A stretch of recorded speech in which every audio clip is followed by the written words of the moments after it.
we therefore find ourselves in a position where the Constitution is seemingly a suggestion to a few. Majority of us Kenyans, people follow the law. People respect the Constitution. But there is a select few, the minority, who look at the Constitution as if it was a suggestion. You can't, when you talk about constitutionalism, one would say applies to those on the left, the others on the right. Look at the Constitution as a piece of paper and not the cardinal rule that controls each and every single aspect of our daily lives. What then must we as wananchi, we as a country, do to say our cardinal rule and our law is the Constitution that we must abide to? Because when you talk about IEBC and the powers it has been given, it is through that document called the Constitution. The police, it is the Constitution. Everybody follows the Constitution. But when a select few choose not to, what must we do to fix that? Yeah, that is a very valid question right now and a difficult one.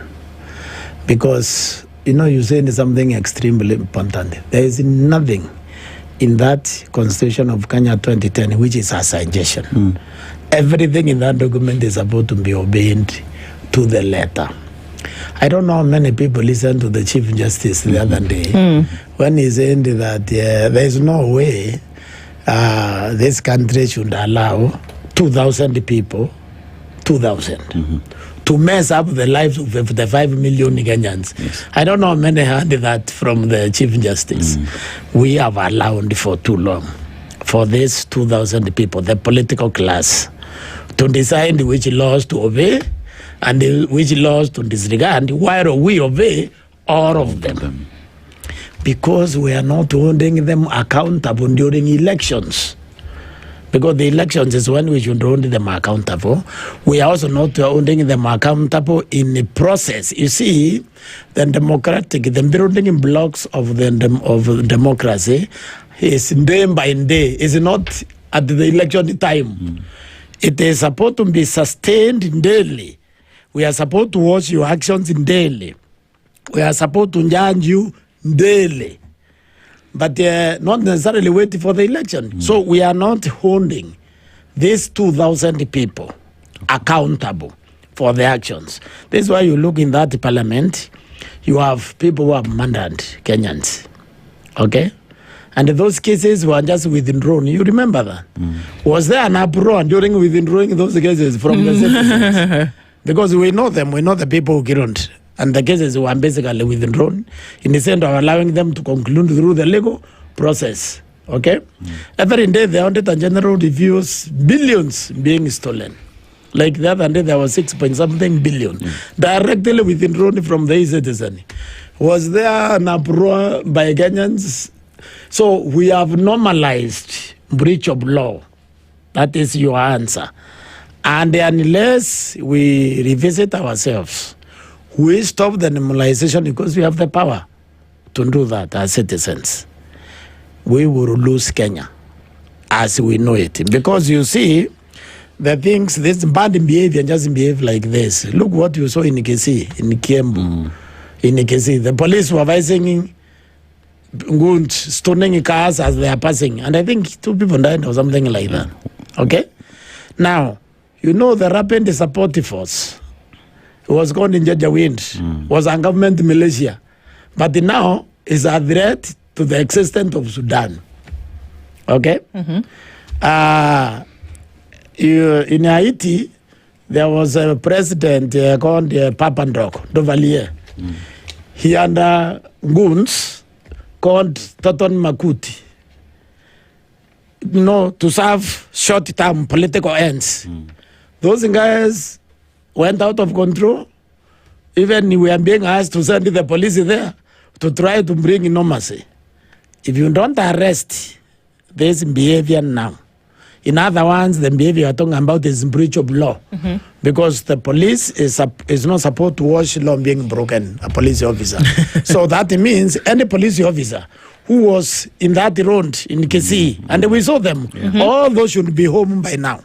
Because they watched these illegalities. Because they watched an illegality happening and they did nothing. And their job was to stop it. Okay? So the fact that they are not home, it means we are normalizing breach of law. When in breach of law is normalized, you don't know where it will end. You cannot control. Because al-Bashir in Sudan thought he could control Janjaweed. You now go ask what is happening to the Sudan now. Millions have died as a result of that. So usually they spin out. They start having their own command. Okay, you start that thinking you can control them. They have their own command. You remember Mungiki here? How long it took us to control them? And Kibaki during Kibaki time. Yeah. Okay, so what we are saying here is there is nothing in the constitution which is a suggestion. There is no court ruling which is a suggestion. Once the court has issued an edict, once the court has issued a ruling or a judgment, it's supposed to be obeyed. If you disagree with it, you go to a superior court. That is why it can be reversed. But you don't ignore it. Okay? So they say we want to build, a house in a forest in Meru. Somebody go to court. They ignore it and they continue cutting the trees. You say they want to bring Ebola or whatever, the Americans in Nanyuki. Somebody go to court and get the injection. They continue. They ignore. That is how you slowly kill a vibrant democracy. That's how you mess up a country. Who bells the cat, really quickly, Prof, to say, well, or is it, you talk about people can actually go and petition, people can go to court, people can say that some of these things cannot be done to set a precedent. Who bells the cat? Everybody at the same time, or is it left for a few people? Well, the citizens actually can do that, but also you need the emergence of leaders with some courage and also enough creativity to propose options, solutions. Because it's not enough to complain. You have to be able to propose solutions. And that one right now seems to be lacking. Tall order. Which is very unfortunate. I think because you see proposing solutions, for example, is doing what Omutata is doing. You understand that? Yeah. For example, the elections has always been a problem because in Bomas, because the executive basically controls the NBC, and then when they come to Bomas, he's closed to the public. But Article 86 is about transparency in the electoral process. So the election is supposed to end in the constituency. Okay? But how many of these people want to be president are saying that what we do is wrong? Where the votes where the votes from polling stations are collated, that is the final place because the MC is there, the governor is there, the MP is there, the senator is there, but the public is also there because you don't need the accreditation to go to the constituency tallying center as a citizen. Do you understand? So how many of these people are saying that? This is why I'm saying that we are lacking leadership who are able to generate options. Right. You see a problem, then you generate a solution to that problem. Now we are not there, and I don't understand why. But we need to get there. Yes. And that to have the conversation with